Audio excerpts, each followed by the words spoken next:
যাবলৈ ওলাইছোঁ ডিউটিলৈ আৰু আজি যাবগৈ লাগিব আকৌ তেজপুৰলৈ। মানে তেজপুৰ দেউতাৰ গাটো ভাল হোৱা নাই, গতিকে আজি মানে গুৱাহাটী যাব। গতিকে বিনি অকলে থাকিব যিহেতু, গতিকে মই আজি অফিচৰ পৰা আকৌ বাহিৰে মানে মই তেজপুৰ যামগৈ। এইফালে মাতাচি একদম ৰাতি শুব পৰা নাই, কাহ কি যে হ'ব মানে। ৰৈ আছোঁ এতিয়া ইয়াত, দেউতাহঁত এইফালে আহিব, গতিকে গুৱাহাটী যাবগৈ আৰু। কিমান বগৰী পৰি আছে, ধুনীয়া ধুনীয়া বগৰী। গছজোপা প্ৰায় উদং আৰু এনেকৈ বগৰী খোৱা মজাটো খুব বেছি ভাল লাগিছিল দেই, আজিকালি নোপোৱাই হ'লো।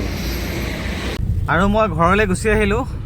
তাৰমানে কি হ'ল, আজি মানে দেউতাক মই তেজপুৰৰ দেউতা মানে হেৰিলৈ গৈছিলেতো, কিবা কয় দেখাবলৈ গৈছিলে, কিন্তু ডক্টৰে মানে MRI কৰিব দিলে। আজিয়ে গোটেইখিনি টেষ্ট হৈ গ'ল, গতিকে আজি তেওঁলোক গুচি আহিব যিহেতু। আৰু মই যিহেতু মানে মই যদি ডিউটিৰ পৰা অফিচৰ পৰা বাহিৰে গ'লোহেঁতেন, প্ৰায় সমানে পালোগৈহেঁতেন। আকৌ কাইলৈ ৰাতিপুৱা আকৌ গুচি আহিব লাগিলেহেঁতেন, গতিকে মই যোৱা নহ'ল আৰু ঘৰ আহি পালোহি। কিন্তু কথাটো হ'ল কি, মানে মই সঁচাকৈ বাইক চলালে কিবা এটা মাইণ্ডটো এটা ফ্ৰেছ হৈ থাকে। গাড়ী চলালে মানে মোৰ কিবা এটা ভাল নালাগে, সঁচা কথা। গাড়ী চলালে মানে কিবা বন্ধ ঘৰ এটাত অকলে সোমাই আছোঁ, কাৰো লগত কথা বতৰা পাতিবলৈ নাই, কিবা এটা ভাল নালাগে। মানে মই চাগে কম চলাওঁ কাৰণে সেইটো হ'ব পাৰে। আৰু মোৰ ডেইলি ৰুটিনত মানে মোৰ একো ভেৰাইটি নাথাকেই, গতিকে আজিৰ দিনটোতো মোৰ দেখাবলগীয়া ইমানখিনি আছিলে, আৰুনো কি দেখুৱাম। গতিকে আপোনালোকলৈ আগবঢ়াবলৈ লৈছোঁ আকৌ জংকীৰ কণ্ঠত অন্য এটা উপেন্দ্ৰাৰ গীত। জংকীৰ ভাগিন হয়, তাইৰ অন্য এটা নাম শ্ৰদ্ধা বৰগোহাঁই। উচ্চতৰ মাধ্যমিকত আপোনালোকে শুনিছিল চাগে, উচ্চতৰ মাধ্যমিকত তাই প্ৰথম স্থান পাইছিলে, আৰু সেই তাইৰ কণ্ঠতে এটা উপেন্দ্ৰাৰ গীত আপোনালোকলৈ আগবঢ়াইছোঁ।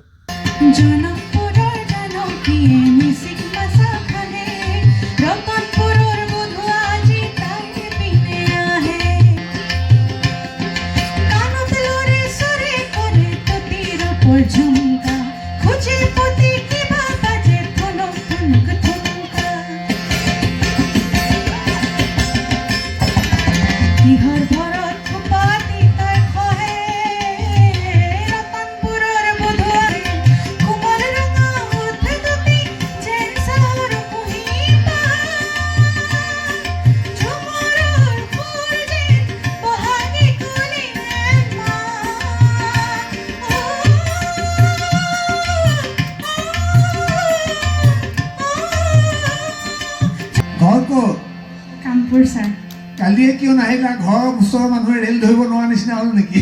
আৰামছে গাব পাৰিলা গোটেই গানটো, আমিও শুনিব পাৰিলো হয়। ওচৰতে থাকি ৰেল ধৰিব নোৱাৰা নিচিনা হ'ল, ঘৰৰ কাষতে হৈ আছে।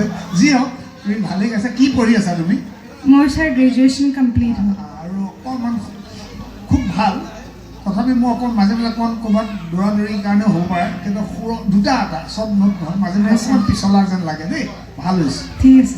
ভইচটো বৰ সুন্দৰ। Thank you sir. সুন্দৰ গাইছা, খুব ভাল গাইছা। Thank you ma'am, thank you. কালি গোৱা আমি গোটেই গানটো শুনিব পাৰিলোঁ। হয় ছাৰ, হয়। ওচৰৰ মানুহ ৰেল ধৰিব নোৱাৰা নিচিনা হ'ল। হয় ছাৰ। এয়া আছিল শ্ৰদ্ধা বৰগোহাঁই।